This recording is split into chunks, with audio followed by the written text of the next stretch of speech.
Ambalma renouveau kanumbogo Miss Marani plateau de maman kanumbogo obisimila tuguni ça va c'est savoir kene dumaniga bita anga invité yana anga présenter ame foliko la ame same folika seli kalu chamay alaka soundchaya alaka amino ko bela jeli noya o ko fe ame sigi ka fo yoko aboni kosebe anga page flowa no e Facebook tay ça va c'est savoir anga chaîne YouTube wala sa ako invité mandu nugo émission pendant kuna aka tabela jeli soro ni réseau ko fole flena net na kene sigin kele ni mbaraga ñokom be ya no e salif ça va miss ko bibi la côté to la bitay man dogone ah oh mais yana en chugo dina mo no fo ngo est ce que ba salif ka ko jatem na bi parce que chugo ko de bien mais na surprise indi mo ça va yo bismillah nga plateau la misma ka beto ko ji bien alhamdulillah wera dum ça va wa chugo ko voilà chugo dini ko ça temporiser les ni fon misma otenya ate green quoi chugo ok nana ngi giri foligan me bi bolo kala c'est en fleur ko man wakati na bon comment morasil m'en profiter ka ça me dit bien abejani me befo donc à partager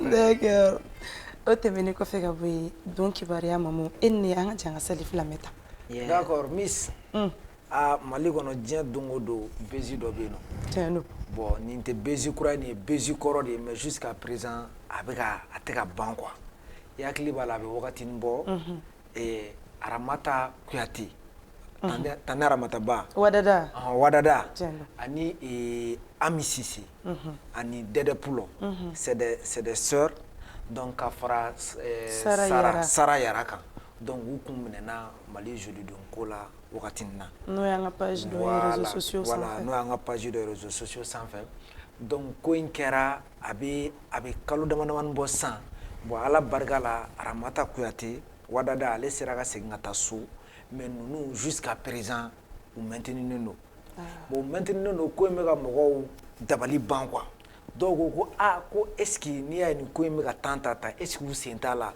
dɔw ko non ko bagama de bɛ ka k'u ma ko justice tɛ yen des trucs comme ça donc il paraît que procureur Touré yɛrɛ ale de tun ye affaire in yɛrɛ daminɛ mais après k'ale dessaisira ka bɔ affaire la ko k'a di mɔgɔ wɛrɛ ma mais wagati na a yɛrɛ bɛ hiji la k'a ka dugawu k'an ye kosɛbɛ donc nin ko in kɛlen don ka mɔgɔw sɛgɛn miss a tɔgɔ mère de famille bon Ami Cissé n'an bɛɛ b'ale cɛ kun ye Asimi ka conseil spécial de donc voilà donc o yɛrɛ démissionnera parce que il me semble qu'il a tout fait pour que hali justice a tɔgɔ liberté provisoire bɛ se ka d'a muso ma o si ma se ka ɲɛ sɔrɔ donc ko ninnu welela siɲɛ 2 k'a ye bɔ a ye taa so u bɔtɔla yɛrɛ kɛnɛma tuguni ko weleli bɛ kɛ ko ayi k'a ye segin k'a ye don donc ko in bɛ ka mɔgɔw tarakasi kosɛbɛ donc an kɔni bɛ yan Sara Yara n t'a dɔn n'i b'ale dɔn ale fana y'an ka bɔsiba dɔ terimuso ye Mamala o y'o terimuso ye bon ko in bɛ ka mɔgɔw dabali ban quoi ni muso girinba ninnu u bɛɛ kɔw ka girin mais ɲɛ tɛ ka se ka sɔrɔ a ko la Mali justice ko don an bɛ dugawu de kɛ ala ka jisuma k'a fura ye an bɛ to Mamala ko kɔnɔna la il y a à peu près plus d'un mois an tun y'a ye page dɔw sanfɛ ko Mamala ni Kudeja k'u bɛ instance de divorce la instance de divorce donc ni an balakaw caman b'a dɔn u bɛ tribunal la pour que ka divorcer quoi donc u bɛ divorce sira kan bon ko in mɔgɔ si tun ma sɔn k'a confirmer quoi parce que on avait peur parce que ninnu fila si tɛ Mamala kɔni ale tɛ réseau kan mɔgɔ ye voilà bon Kudeja ale fana a mana kɛ cogo o cogo a t'a ka vie exposée réseau kan voilà donc mɔgɔw tun bɛ ka siran ka ko in confirmer donc an ye fɛn information fɔlɔ yɛrɛ Mali jolidenw ka page de sanfɛ bon an tora alama kɔnɔ la fo ka na se sisan on a vu que Mamala ka compte Instagram kɔnɔna na a ye Kudeja photo bɛɛ effacer ka bɔ a ka compte kɔnɔ donc c'est confirmé Kudeja fana n'i taara Kudeja fana ta kɔnɔ i t'a sɔrɔ a ye Mamala ta bɛɛ supprimer ka bɔ a ka compte kɔnɔ Salifu ne yɛrɛ de ɲɛ taara a lajɛ Salifu ɲɛ y'a ye ɲɛ de y'a ye n y'a lajɛ depuis publication fɔlɔ fo laban den kelen Kudeja photo kelen t'a kɔnɔ ka sɔrɔ ne kun abonné don a la a kun bɛ to ka Kudeja ni denmisɛnninw photo bila Salifu y'an ka kibaruya dibaga yɛrɛ mɔgɔw dɔ kalama la mais olu tun da don na yɛrɛ tɛ nugu min kalama dɛ e tɛ foyi kalama bugu donc Misma tout porte à croire que c'est vrai quoi parce que pourquoi a bɛ taa photo supprimer ni ko dɔ tɛ donc mɔgɔw hakilina jiginna a fɔra prévu t'an bolo fɔlɔ dɛ an y'a ye Mali jolidenw page de kan ko trompeli de don awɔ ya donc a ye k'a ye Mama la tromper u ka fɔ la n bɛna segin histoire kan k'a ɲɛfɔ donc il me semble que jo dɔ bɛ États-Unis donc ko a n'o de bɛ ɲɔgɔn fɛ n'a taara États-Unis a n'o de bɛ to ka ɲɔgɔn ye yen nɔ donc o muso de fana bɔra o ko kalama o muso de fana ye o ka téléphone ta ko o ni Kuleja ka capture ni fɛnw discussion bɛɛ capture ci a yɛrɛ ma ka sɔrɔ ka tila k'o bɛɛ transférer Mamala ma san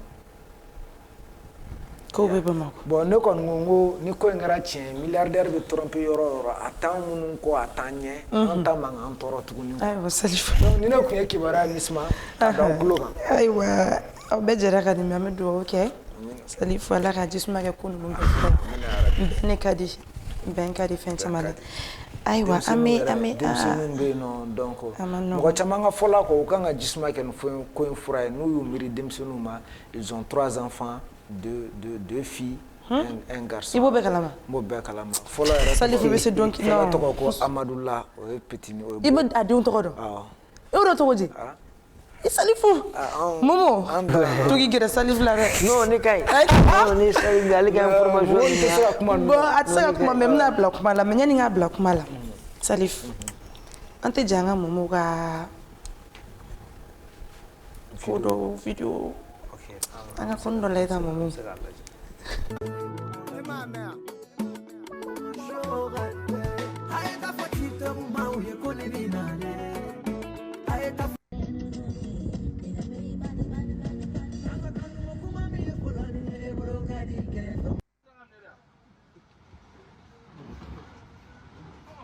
ayiwa an bɛɛ jɛra ka Momo sɔgɔ ka di video nin ye Momo ouais ko bɛ cogo di ko kɔni alhamdulilayi d'accord Momo ni tile filanan na i ka sortie labanw na an ɲɛ b'a la i ni Faiza aw ka image dɔw bɛ ka circuler kumaw cayalen don polémique cayara kosɛbɛ kosɛbɛ effectivement i yɛrɛ b'a kalama ça va se savoir Momo an bɛɛ bɛ fɛ ka min dɔn u bɛ fɛ ka min dɔn anw yɛrɛ bɛ fɛ ka min dɔn ko in ye tiɲɛ de wa nkalon est-ce que vous êtes en couple ko jumɛn i ni Faiza ka ko in ko Momo e ni Faiza aw bɛ ɲɔgɔn fɛ wa ou bien baarakɛ ɲɔgɔnya dɔrɔn de b'aw cɛ donc ale de b'a fɔ tubabukan na i b'a fɔ bamanankan voilà pour que i k'a faamuya quoi non n y'a faamu Faiza la bad girl ouais biɛnkɛnɛni e cɛ vlog t'a la dɛ non faamu Faiza ye Faiza yɛrɛ o bad girl fɛnɛ don dɛ mais pourquoi mɔgɔw tɛ ko dumanw lajɛ ka tɛmɛ nin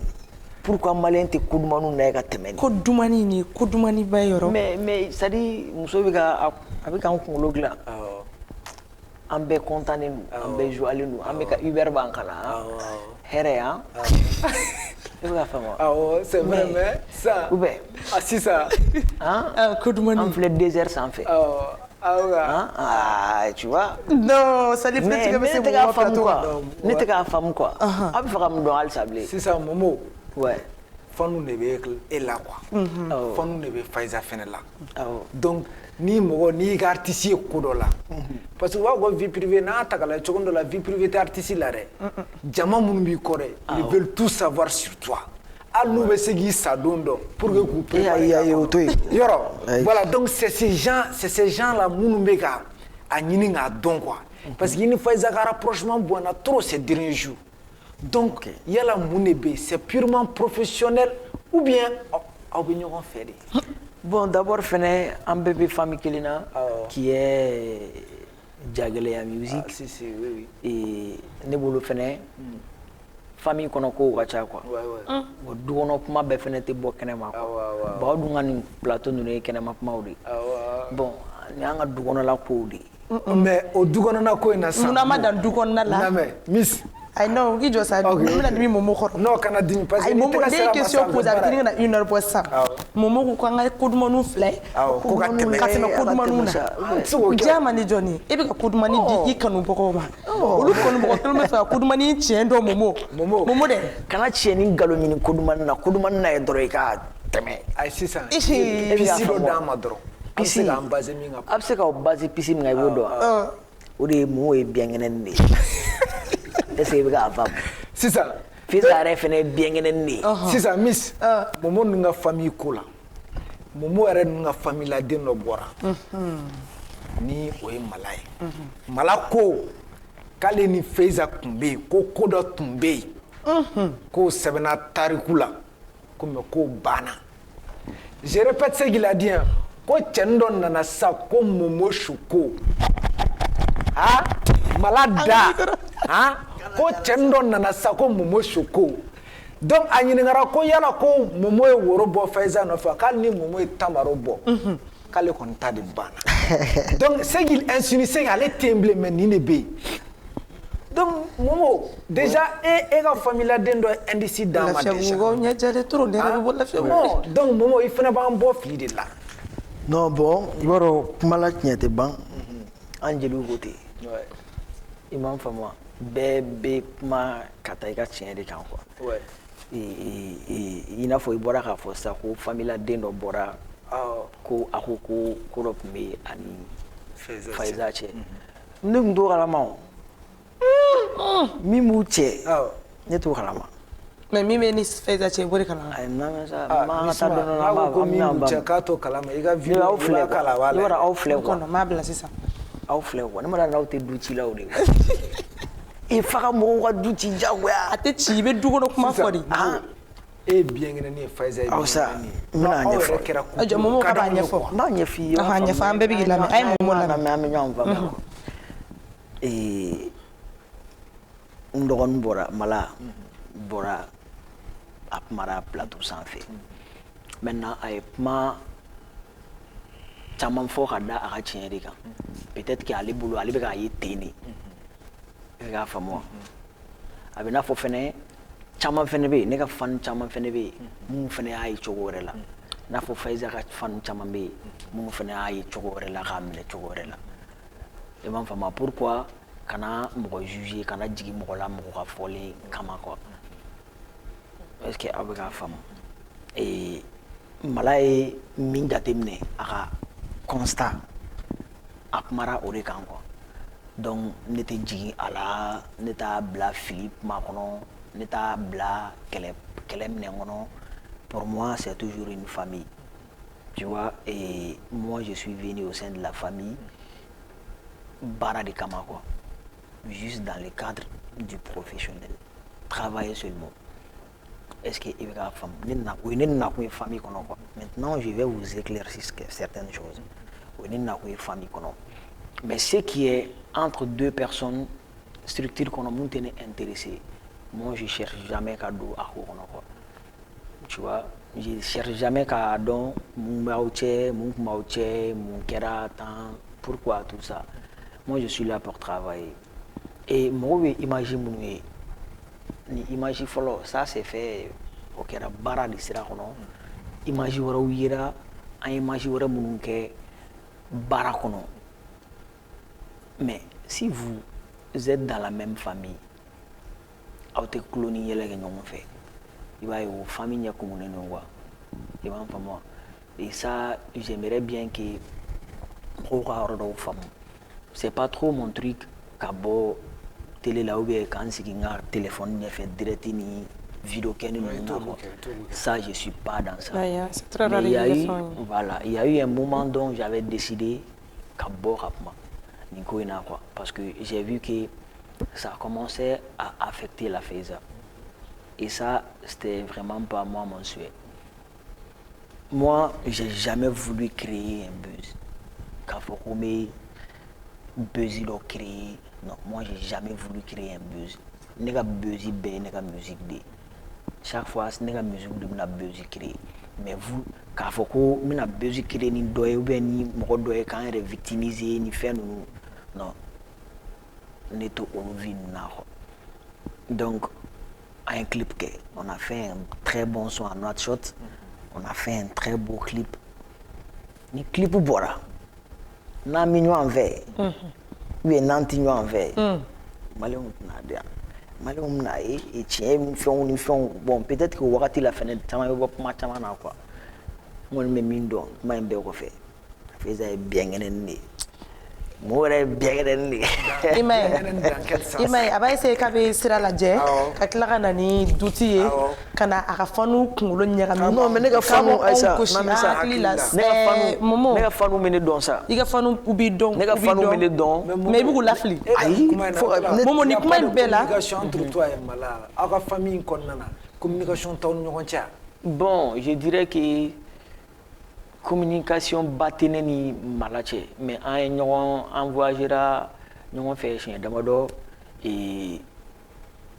kɛlɛ tɛ yen quoi kɛlɛ tɛ yen dɛ i ni dɔ bɛ se ka kɛ baara hali baarayɔrɔ fana kelen na aw bɛ ɲɔgɔn ye don o don aw bɛ ɲɔgɔn fo a bɛ tɛmɛ mais k'a fɔ ko courtoisie n bɛ t'i fɛ yen i bɛ na n fɛ yen n bɛ ɲɔgɔn wele affinité baataw cɛ quoi i b'a sɔrɔ olu tɛ yen quoi bon bɛɛ n'i kɛcogo don c'est vrai i m'a faamu wa bon olu a bɛ se ka kɛ a bɛ na dɛ mais sans olu ma donni ni mala cɛ quoi tu vois. parce que i ye kuma dɔ fɔ k'a bɛ ka jouer Faiza kan effectivement c'est la vérité parce que les gens la voient d'une autre manière quoi c'est à dire ka cɛ fila kanu dans le même groupe. Et c'est groupe pourquoi, dans la même famille hein et dans la même famille. Voilà et c'est pourquoi j'avais décidé qu'à boire et tu mais devais après le faire. non je viens après on m'a fait savoir qu'on a Kiki i ma parce que au Téné quoi et les autres malades moi je suis pas ça il faut pas que je commence ça maintenant ça répond pas à mon image mais dans mes coffres ben là ni clip bora on verra bien mais est-ce que ani Mala ka fɛn dɔw kɛra u ka badigɛ ne bɛ n dɔn i tɛ n dɔn ou bien jumɛn est-ce que o ɲɔgɔnna bɛ e ta la e ka clip la e bɛ ka Faiza fɔ ko bienvenue n'aw gɛrɛla ɲɔgɔn na clip la e bɛ ka to ka ça te fait quoi ça te fait quoi ça me fait vibrer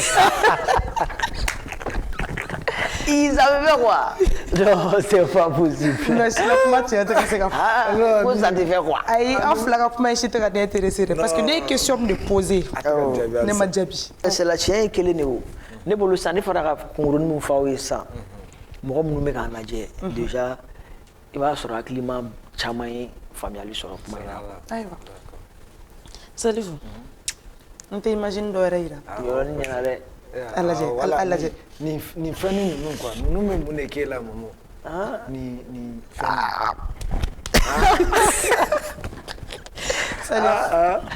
Momo a ko k'ale tun tɛ Mala ni fɛn ka fɛn kalama quoi. Non, bon, ça c'était entre parenthèses au fait. Et ça c'était juste pour parler. Je dirais que pratiquement Malien bɛɛ tun bɛ ko dɔ kalama. Je sais pas n'a sɔrɔ bezi kun don ou bien ni bezi kun tɛ. Parce que i b'o ko fana ɲɛɲini n'a sɔrɔ ko wɛrɛ fana b'i yɛrɛ kɔnɔ de. I m'a faamu mais je sais quand même que wagati dɔ kɛra Malien kun b'u ka kumaw kɛ. Donc t'a dɔn ni bezi don ni bezi kun tɛ. Ale ka yɛrɛ bɔ a la bɛ k'anw Malien hein parce que bon tiɲɛ yɛrɛ la ne fana tɛ kɔfɛ kuma ninnu kɛ o. D'accord n bɛna o réponse sɔrɔ sisan yo ensemble an ka jɛ k'i kɔrɔkɛ an ka dilaja n'o ye Iba Wane trompa number one. D'accord clip de la semaine Iba Wane grand-père.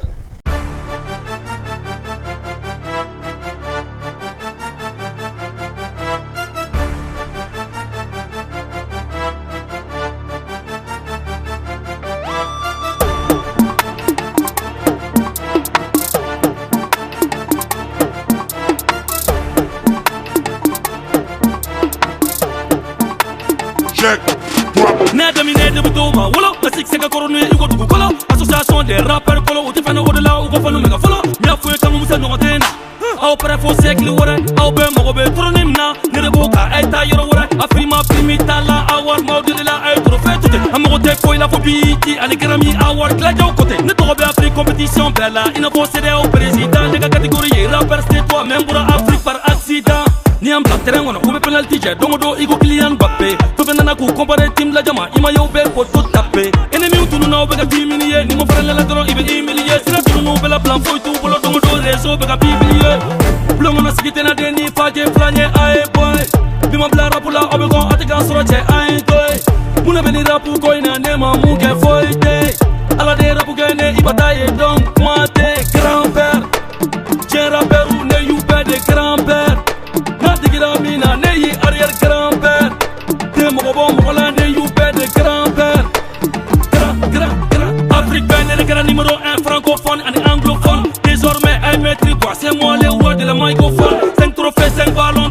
jaja tɛ jɔn bɛ se k'o kɛ mɛnɛ tulonkɛ kɛ durr la ka yiru bɛɛ la ko ni y'u mɔkɛ kana siga den ni sɔn mina i t'i kɛ i n'a fɔ passement ka ca mɛ kɛra fu coloniser ka maîtriser i n'a fɔ ko Pythagore mon empire album bɛ ka tiɲɛ bɛɛ minɛ ka jugu bɛɛ da minɛ nabu kɔnɔ bana a tɛ jɔ alisama da minɛ fo ka tanga kɛra min minɛ u sɔnnen dɔ u ka faamaw ye ka sɔrɔ ne bɛ se ka jaga d'u ma numan ne duwawu ɲini rapu ko in na o de bɛ se ka danga s'u ma an ka na ni rapu ye réalité la sinon dɔ de kɛra cinéma na a ye taa fɔ président ye ko tilajaw mɔgɔ bɛ ni monument na bulon kɔnɔ sigi tɛna den ni fajɛ fila ɲɛ a ye boy bima bila rapu la o bɛ kɔ a tɛ k'an sɔrɔ cɛ a ye to ye munna bɛ ni rapu ko in na ne ma mun kɛ foyi tɛ ala de ye rapu kɛ ne i ba ta ye donc kuma tɛ grand père diɲɛ rappeurs ne y'u bɛɛ de grand père n'a digira min na ne y'i arrière grand père tɛ mɔgɔ bɔ mɔgɔ la ne y'u bɛɛ de grand père grand père. Check, drop, bitch.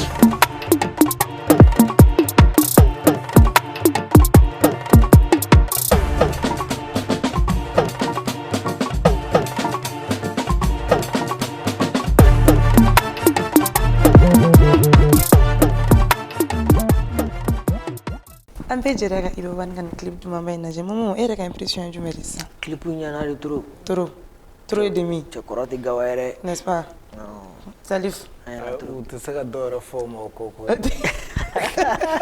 wɛrɛ tɛ se ka fɔ i b'a ma kɔrɔ ye patron kɔrɔ ye non mais trompe Momo ne ko fɛn dɔ b'i ni Salif cɛ n tɛ ka foyi faamu i tɛ ka foyi faamu wallahi n tɛ ka ayiwa d'accord na ngi passa ma tuguni Salif e bolo Momo ka contrat signé Jagela Music la mɔgɔw bɛ ka min fɔ ani e yɛrɛ ka impression a ye erreur kɛ wa a ma erreur kɛ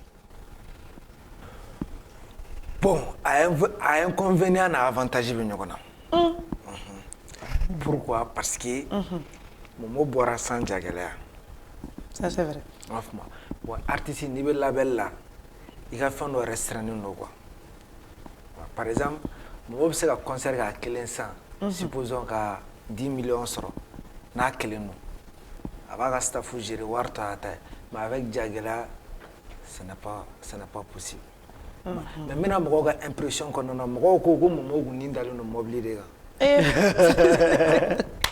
ko mobili ko fa de tun bɛ Momo la donc ko n'i donna Jagela la dɔrɔn i bɛ mobili sɔrɔ ko tali bɛ kɛsi kelen d'i ma donc comme Momo a signé Jagela là uniquement pour avoir une voiture et pourtant k'a tilala ka kɛ ten Momo dɛ a y'a signé même pas est-ce qu'il y a un mois sɔrɔ yɛrɛ donc Hyundai Santa Fe jɛman dɔ ko tali bi y'o labɔ ko ka d'a ma quoi ya bon donc ne ka impression personnelle musique Mali kɔnɔna na dan de b'a la quoi mais il faut que i ka gɛrɛ mɔgɔ dɔw la qui puisse exporter ta musique ka taa kɔ kan quoi donc Momo bɛ se ka Mali minɛ ka Mali bɛɛ k'a ta ye mais n'a ni structure giriman dɔ tɛ ɲɔgɔn kɔ i b'a ye k'a fɔ a ka musique tɛ se ka exporter ka taa yɔrɔ wɛrɛ quoi pour moi ne bolo dɛ a donna Jagela la o de kama parce que ne t'u ka contrat dɔn ni production de don ou bien ni a tɔgɔ comment dirais-je distribution production ye jumɛn Momo y'u ka artiste de i b'a fɔ Malène Faiza bɛ cogo min na u bɛ son kɛ ɲɔgɔn fɛ u bɛ fɛn bɛɛ kɛ ɲɔgɔn fɛ ou bien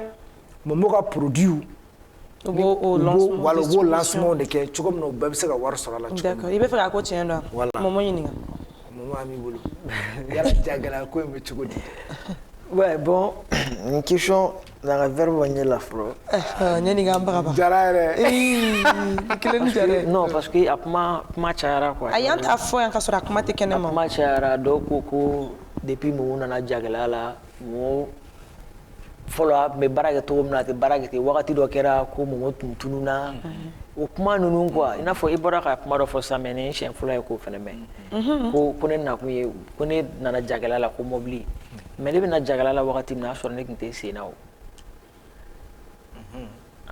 ou bien est-ce que o y'a sɔrɔ i tɔgɔlata tun b'i bolo ayi tɔgɔlata ye ko wɛrɛ de mais n tun tɛ sen na ayi mo e tɛ se ka kɛ sen na depuis groupe bɛ bɔra e tun tɛ se ka kɛ sen na bilen voilà donc an bɛ ɲɔgɔn faamu sisan ayiwa awa ma maison de production ye fɛn dɔ de ye maliyɛnw kan ka ɲini ka fɛn min faamu quoi tu vois maison ne kelen bɛ bɔ wagati min na i y'a sɔrɔ ni n ka Choco family dɔrɔn de an bɛ bɔ an bɛ taa an ka kow kɛ a bɛ n'i ye min sɔrɔ don min na i b'o don o don banna i m'a faamu wa Maintenant, artiste fɛn fɛn b'a yɛrɛ kalama quoi.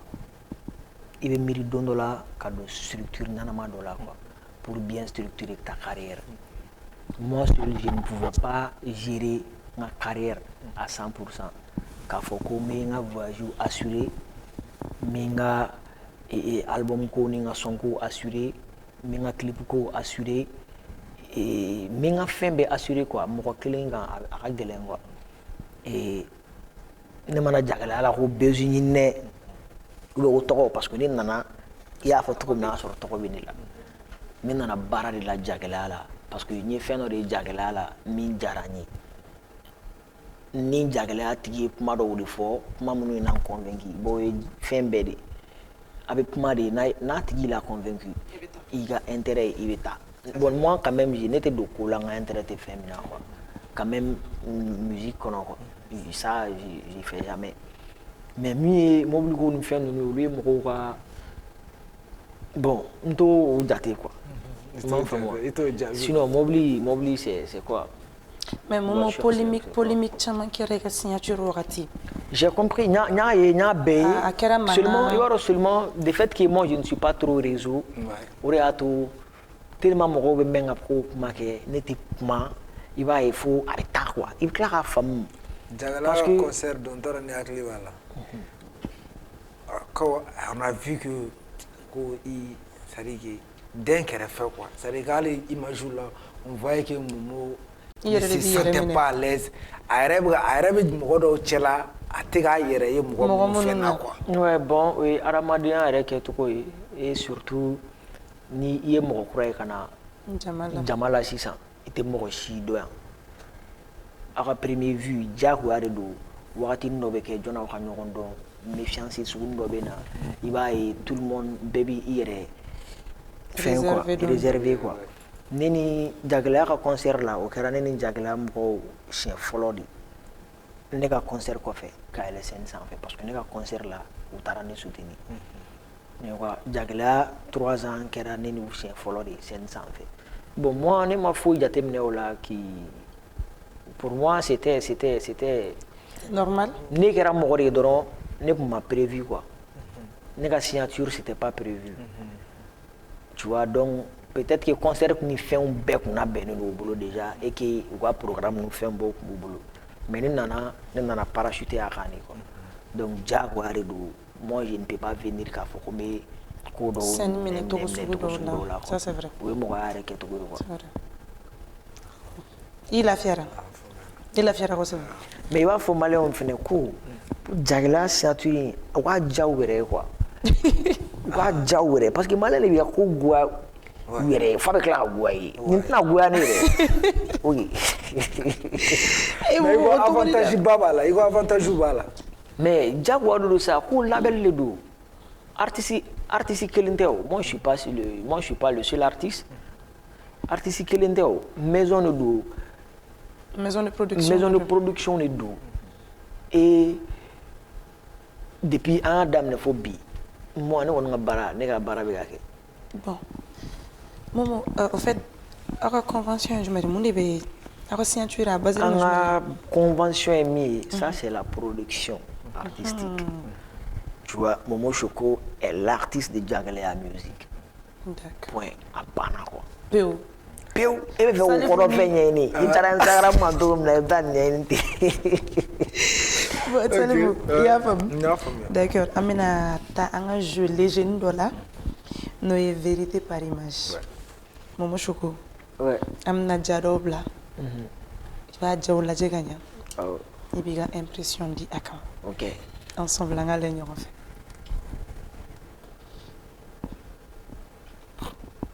Keza. Ouais. Momo. Oui. Qu'est-ce que tu penses de Wozo? Tu penses quoi de Wozo? C'est-à-dire A ka personnalité a ka adamadenya n'i n'a cɛla relation. Wozo ye Wozo de kɛ.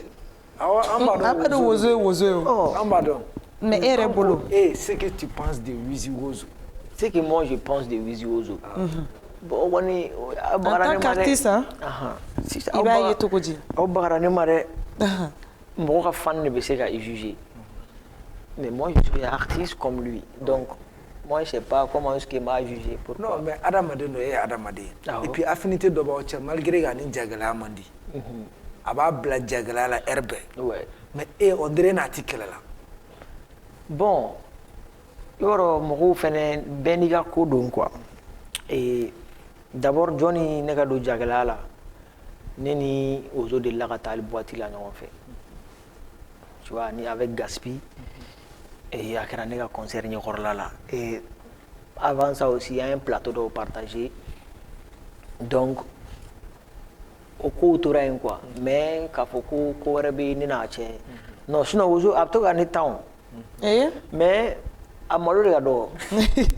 Mɔgɔ malo wale de don. I dɔgɔnin don. N dɔgɔnin don. Mais a ka art e bolo a ko bɛ cogo di? Bon, i b'a dɔn bɛɛ n'i ka art fɛnɛ kɛcogo don. Et moi, je ne juge personne i ka art kɛcogo la quoi. I m'a faamu, ne tɛ mɔgɔ si juger a ka art kɛcogo la. I b'a sɔrɔ i bɛ min choisi, i bɛ min choisi, i b'o de fɛ, i b'o de dɔn. Tɛ sɔn kuma yɛrɛ ma quoi. A bɛ sɔn kuma ma. Fɛn ne ka mun fɔ. Bon, an bɛ avancer image ma bɔ. Ok, An bɛ avancer teliya la. Momo. Lamine. Lamine. A tɔgɔ? Lamine. Lamine. Mala. Ouais, ale fɛnɛ ye n dɔgɔnin ye. Mala wa bɛ se ni diɲɛ bɛɛ dɔnkilida la. Voilà. Oh, an bɛ k'i ɲininka de ka impression. K'a b'aw bɛn. K'a b'an bɛɛ ɲɛ. Wa bon k'a cɛ ka ɲi n'aw bɛɛ ye. Wa k'a cɛ ka ɲi ni bɛɛ ye. K'i ka go ma ɲi n'a ta ye. Salifu. Mais a b'u bɛɛ de k'a ma mɔgɔ bɔ mɔgɔ la. Wa donc c'est que Momo b'a la. Momo wa k'i jigi man farin n'a ta ye. Non bon. Mala muso ye ne muso de sa. Ne muso ye Mala muso de ye. Ni Mala ko ne muso, ale muso ka ɲi ni ne muso ye. C'est que a yɛrɛ muso ka ɲi n'a yɛrɛ muso ye. E bɛ k'a faamu wa? Ni Mala ko a ye mun wɛrɛ fɔ? Ko k'a bɛ se ne i ye dɔnkilida la. N'a bɛ se ni ne ye dɔnkilida la. Ala de bɛ se. Ala de bɛ se. E ni Momo fila bɛ de. K'a cɛ ka ɲi nin ye. O yɔrɔnin de la. I yɛrɛ k'a fɔ ne ma ko ne cɛ ka ɲi yan. O yɔrɔnin de la ne tun bɛna a wele ka cɛ a bolo bɛn. O yɔrɔ la n k'a k'o fɔ yɔrɔ n bɛna cɛ a bolo k'o ma ɲɛ dɛ. N'i ko k'a bɛ se on sait non mais a dun cɛ ka ɲi dɛ e t'a la. Finesse mun fɛn mun kɛ. Non mais n dɔgɔnin don sa i b'a dɔn bɛɛ bɛ kuma i ka tiɲɛ de kan quoi. I m'a faamu wa? Moi ça me gêne yɛrɛ k'a fɔ ko ne cɛ ka ɲi. Mais i b'a sɔrɔ ne bɛ maloya quoi. E tɛ lɛngɛ mun na? Mais cɛ ouais finesse ni kɛ. Mun kama? I b'a fɔ ko finesse n'u ka di yan. Non Aïssa n ko o y'a kɛcogo de ye o bɛɛ ni kɛcogo de finesse kɛ finesse non kɛ. bon o tɛ ne kɛcogo ye ka finesse jumɛn kɛ misima fo y'a kɛ i b'a fɔ wa bon o don ala de bɛ se. Ala de bɛ se. Ala de bɛ se. mais Momo i ka Mala ko an tɛ ka se ka fɛn faamu a la. Non wallahi ne ka kuma min fɔ aw ye ne ka kuma min fɔ aw ye quoi wallahi billahi n b'a minɛ n dɔgɔninya de la. C'est tout. Mais est-ce que a ka concert la. a bɛ y'i minɛ k'a kɔrɔkɛ. Bon ne tɛ se ka kɛ i n'a fɔ Mala o ne tɛ Mala kɔnɔ o i m'a faamu wa hali Mala ka émission laban j'ai regardé depuis daminɛ fo ka laban mɔgɔw ye vidéo dɔw yɔrɔ dɔw tigɛ k'a ci ne ma mɔgɔw de y'a minɛ ten mais quand ne y'a lajɛ ne yɛlɛla de i b'a faamu i b'a sɔrɔ a ye impression min k'o la m'o kɛ ne la quoi ne y'a lajɛ ne y'a faamu directement. Pourquoi? A bɛ fɛ ka buzz de créer a ka concert. Ne ma o don i da ne m'o f'i ye n ka bɛna buzz créer buzz don buzz tɛ n'i kan ka ko min kɛ i b'o kɛ quoi n'i kan ka yɔrɔ min fa i b'o fa quoi i m'a faamu mais ne kɔni y'a faamu les jours du concert moi j'étais là. C'est vrai i tun bɛ scène kan. Moi je dirais ne tun bɛ yen o ni guest star tun bɛ yen moi je faisais partie de ces guest stars là j'étais là j'ai joué j'ai fait danser à la public ou bien et après an ye ɲɔgɔn fo n taara moi dans ne kunkolo la quoi famille kɔnɔ ko dɔw bɛ yen nɔ olu bɛ gérer famille de kɔnɔ quoi quand vous dites une famille et surtout yɔrɔnin dɔ bɛ yen que moi je crains beaucoup o ye social c'est-à-dire an yɛrɛ dama ni ɲɔgɔn cɛ ne ye jeli de ye quoi o ye kelen ye ne tɛ se ka na don mɔgɔw ka du kɔnɔ k'a fɔ ko n bɛna mɔgɔw ka kow kɛcogo dɔw la quoi tu vois un peu ça ne bɛ ɲugun n yɛrɛ la o ko ninnu ma quoi Pourquoi j'aurais voulu quand même que Johnny Ndogon n'a plateau là, en ngapma. Ou enfin moi. Mais après, il y a un plateau, un plateau là, m'a mal jugé. Non, ça, non, mais ça n'était pas méga plus fait. Je m'en quoi n'a de. Et bien, vraiment. Et on le bien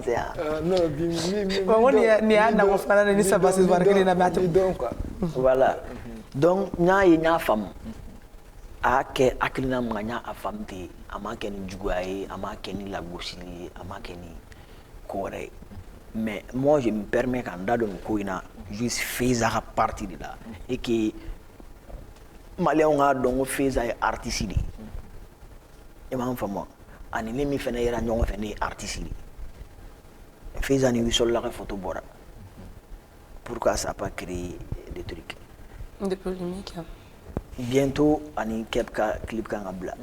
Moi, j'ai pris ma jouer. Pourquoi ça n'a pas créé de truc? Mais pourquoi moi? Où est-ce que non, parce qu'il veut jagueler là. Ah, donc parce qu'il veut jagueler là. Donc, ne me fera donc. Malheureusement, ne me fera jagueler.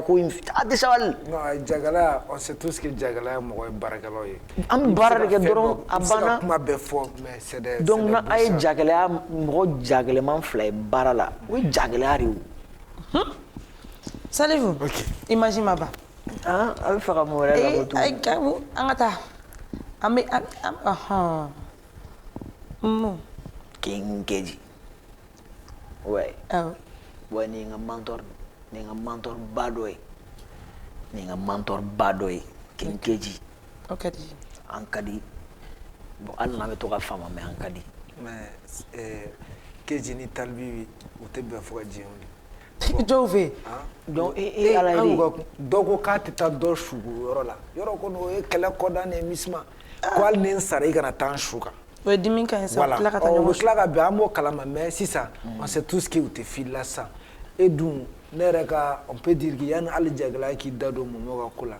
Keji poussé donner il a assez fait pour moi. Voilà. Donc maintenant, et nana signé jagla là. Allez, on peut dire que voilà, donc au cas label là. Bon, maintenant, quelles sont vos relations? Maintenant, et Nebolo, il est Kejini Jaglea, comme il m'a montré, il faut Jaglea, Kejini Jaglea et puis Jaglea, Talbi le Kuro. Ah, Talbi, ok. Beaucoup Kejini Talbi et puis moi je pense que Moumi Kejini Talbi, il est Kejini Talbi le plateau. Il m'a sali famille.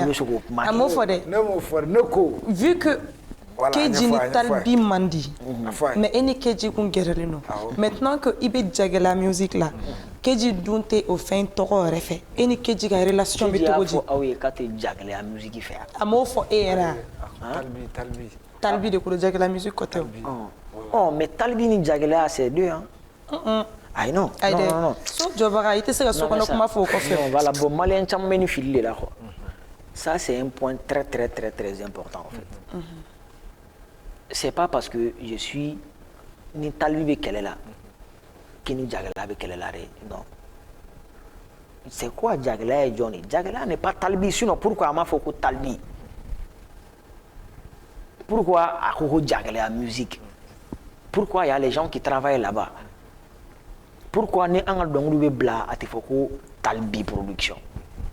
Donc c'est pas talibé, moi manga talibé kadié.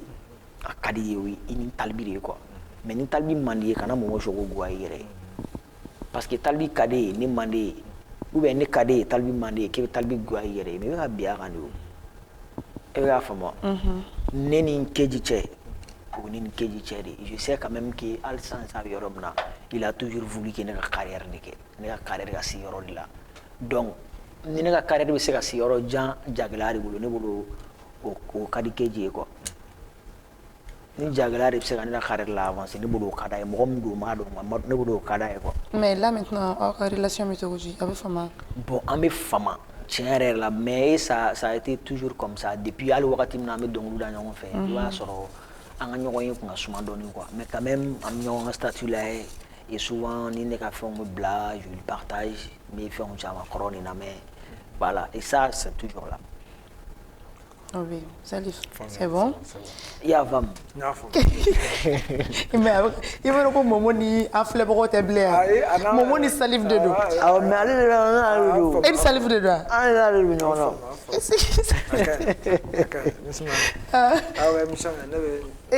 Photo wɛrɛ tɛ yan. Photo wɛrɛ e bɛ dɔ wɛrɛ de ka kɛ yan.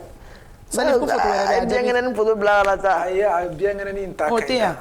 An tɛ photo foyi yiri la mais e bilen. b'a dɔn ko biɛnkɛnɛ misima a ka kuma in kɔrɔ ka don dɛ biɛnkɛnɛ dans quel sens. Mais ale b'a fɔ ko b'a fɔ ne ma biɛnkɛnɛ ni. awɔ. Non mais den ma e ye. ye biɛnkɛnɛ ye e y'a confirmer à travers quelque Momo chose. bɛ kɛ laɲini de o. Ka a confirmer à travers quelque chose. à travers elle-même kɛ. cogo di. U b'a fɔ ne ma biɛnkɛnɛ O ni. de an ka to ma o. Momo dɛ an bɛ taa Momo. Ouais. An kana ɲinɛ an nakun fɛnɛ kɔ. C'est vrai, c'est le Momo ye plus artiste de important. Ouais. projet de b'i la. C'est vrai. Momo jumɛn ni jumɛn labɛnnen don i bolo ni san kɔnɔna labanw na. Ouais, bon, ni san laban in na fɔlɔ, tout récemment n ye son dɔ bila ko Bamuru, Bamuru. qui alhamdulilayi a bɛ ka a kan ka min kɛ a bɛ k'o kɛ. C'est vrai. A bɛ ka mɔgɔw fara I fɛnɛ to plaisir ni k'anw ye san yan'an ka taa yɔrɔ jan. N bɛ tila k'o fara Ayi fara. non non i b'a kan ye san ni.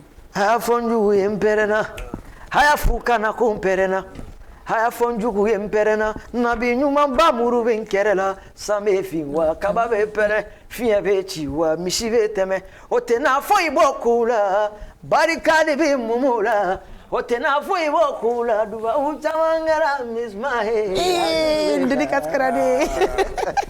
anw de ye jamana n'a bɔ. barika bɛ misima la ɲɛrɔ. Mais n bɛna fɛnɛ f'i ye depuis an fɛnɛ yɛrɛ n'a ye ɲɛtana kɛ. Depuis an sigilen don a bɛ ka misima ko ɲɛtana kɛ. barika b'i la mɔrɔ danga. Mɛ taa ne ka page kan ne ka video min bɛ nin sɔn na ka ca ni video naani ye. mais Momo kun kan ka dɔɔni kɛ ne fɛnɛ. Non, Barika de bɛ Salif la. A banna.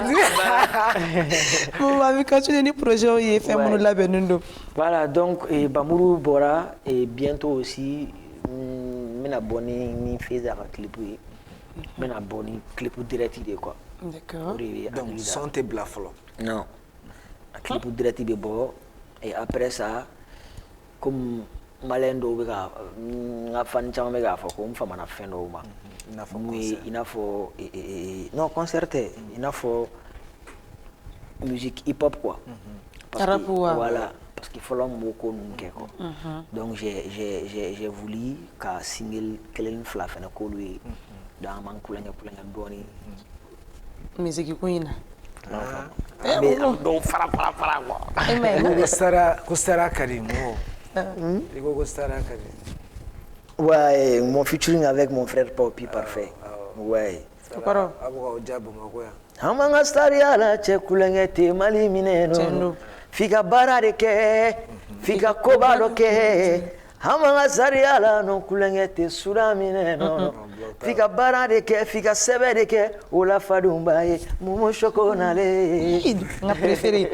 I Salif. Popi nalen. 4PC Manu nalen.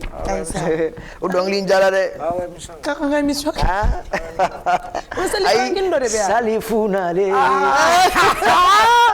voilà i ma bon i b'a ye sisan dɔ bɛ fara son in f'i kan parce que anw bila Bamakɔ yan An dɛ. ka cɛ ko cɛ k'i yɛrɛ cɛ ka ɲi sa dɛ. cɛ bɛɛ de bɛ ka nin A ka selimakun de ɲɛna. Salif Momo. Ouais. Ayiwa émission bɛ ka sɛnsɛn ka se a kuncɛ yɔrɔnin ma. Yo. Salif folikan laban jumɛn b'i bolo ka ɲɛsin an filɛbagaw ma. bon yanni k'an filɛbagaw fo n bɛ Momo yɛrɛ fo. Yeah. vraiment mɔgɔ min don a sɔrɔ man di. vraiment a sɔrɔ man di dɛ. a yɛrɛ b'a bɛɛ kalama mais il nous a fait l'honneur de venir.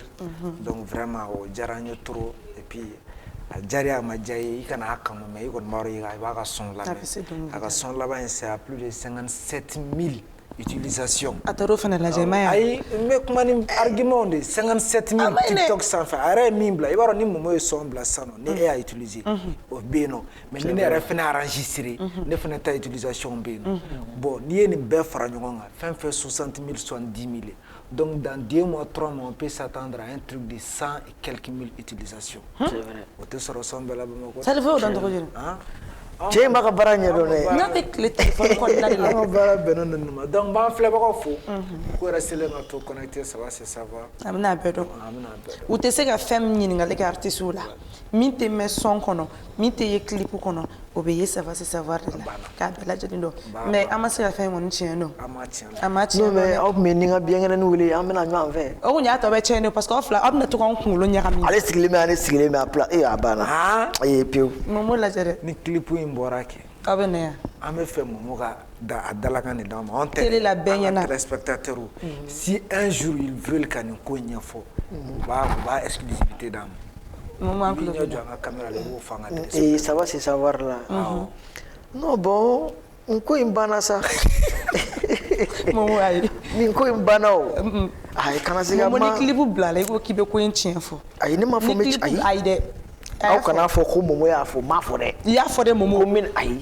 n ko ni clip bilala maliyɛnw bɛna tiɲɛ dɔn mais ani n bɛna tiɲɛ fɔ ma n m'o fɔ dɛ mais cogo tɛ nin na quoi an ka nin to yen Momo de a ka ɲi n m'o fɔ dɛ awɔ Momo i ka foli ka laban lase an filɛbagaw ma nin yɔrɔnin na sisan bon n bɛ bɛɛ fo c'est votre artiste are bad boy Momo Choco dem boy donc a ye taa abonné an ka page ni an ka chaîne YouTube la o fanga pour que an ka se ka vie baw ni fɛn baw kɛ Ça, c'est vrai. donc n bɛ n ka fan caman b'a fo parce que sisan n ka fan bɛ ka caya kɔfɛ de ouais donc n bɛ kɔfɛmɔgɔw bɛɛ fo tunkarankew bɛɛ n bɛ jagɛlɛya bɛɛ fo artistes n'a baarakɛlaw n bɛ bɛɛ fo D'accord. donc n b'an faamu et puis félicitations à mon petit frère K pour son concert a bɛ ɲɔgɔn bolo i ma tiɲɛ ye a tɛ tiɲɛ ni a tɛ tiɲɛ a ma bɛ fɛ ka tiɲɛ de ayi non problème an bɛ a ɲali de kama Momo Salif n'i y'a mɛn émission ɲuman